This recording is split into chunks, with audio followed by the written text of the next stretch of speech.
Hello guys, and welcome back to Foxford. I guess it's been a while since I sort of last did an update on this layout due to that thing down there, Beaching End. But progress has sort of begun to resume again. And I just thought it's been ages since you last saw it, and so things have been slowly changing, but too slow for me even to sort of pick up on thinking it's worth an update. But suddenly looked at it and thought, well, it's been a while. You know, the last time I did an update it looked significantly different. So thought this would be a good chance to update you all on what I've actually done.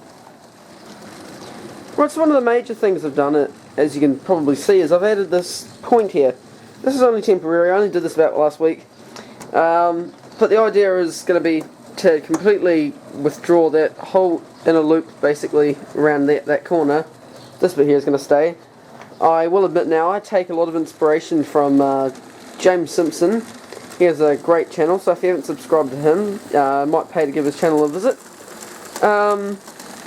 And because he did this, and I thought it looked really nice, and that there just wasn't working for me. Well, I didn't really like it too much, and I didn't quite do it right because the track kind of at the joint there kinks very, very slightly, and all 060 locos derailed there, and it was annoying. And yeah, I sort of gave up. I sort of was starting to get to the point where I was, thinking about giving up, and I eventually gave up just last week because, it was just annoying me, and I thought I could do so much more with that scenery, especially after doing Beaching End and having so many sort of, comments at the show that it was at, saying that the scenery was quite good. I thought there's a lot of good potential for me to practice that here.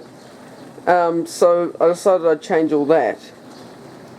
Another one of the future plans that I sort of have is to completely eliminate this whole area pretty much, like the town and everything, get rid of it, and this is probably going to end up in a cutting slightly. Possibly keep that hill, I'm not sure yet, but I would like this bit here to be in a cutting, and I'll have signals and stuff all around, the ratio ones, or the dapole ones, either way, they look really nice. And get rid of this whole town scene. I've never actually been quite happy with this town scene, and when there was buildings over there as well. So I'm going to completely redo that. I want Foxford to be more of a dot on a map as opposed to a big township. I think because it's a single platform, wee goods yard, engine coaling and watering area. So I thought there's not really much point in having a big town with such a tiny yard, and my main interest in modelling, if I'm honest, is scenery. I would personally much rather see a layout with absolutely bang-on superb scenery and bad running than a layout with good running and average scenery. I mean, running is a massive part of it too, and by all means, locos that run smoothly, gotta have them. But at the end of the day, I prefer scenery, and some people the other way around, but personally I'm into more aesthetics in terms of what it looks like rather than how it acts. So yeah, I guess that's just me really, and that's sort of what I'm going to do next is it's going to build up the scenery more because I like doing that, and I think it would look good.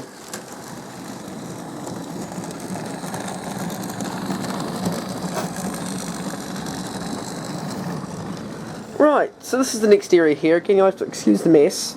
Nothing's happened in that area, so you don't need to see that anyways. But this area, in terms of ballast, probably hasn't changed much since I last updated you.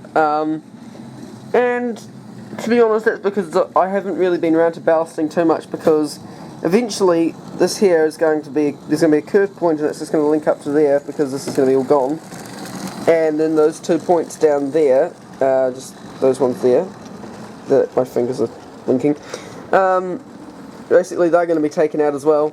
So I decided I wouldn't do any more ballasting because it's all going to be changing anyways, so I thought I'd just leave that on standby.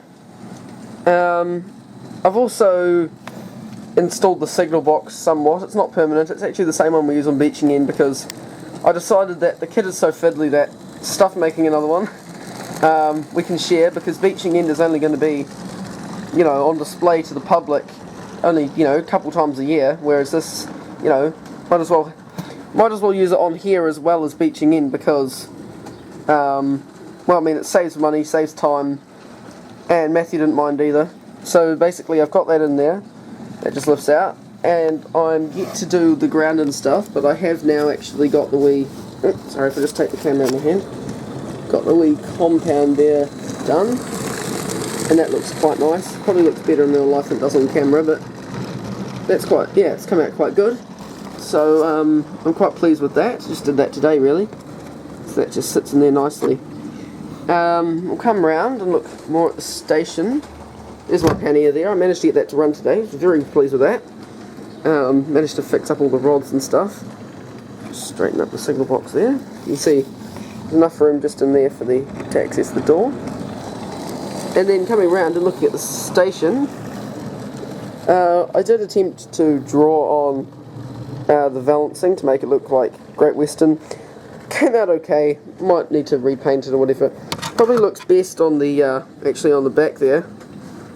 But just because, you know, I like Great Western valancing and it looks quite nice. I've also around the side here, I'm yet to replace this brick paper stuff with proper stuff. I've got it in the drawer. I just need to actually install it and paint it up. And I decided to put this wee hut here instead of the other one. This is just a wee wheels kit you can get, and I painted that up to look Great Western. It sits in there perfectly.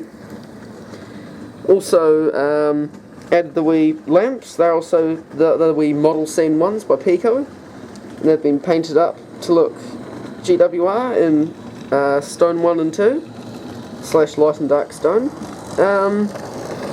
And yeah, coming around again here, also repainted the water tower in light and dark stone. But I think that's actually about it, I guess. So quite a bit has actually changed, or is going to change. Excuse me, is going to change.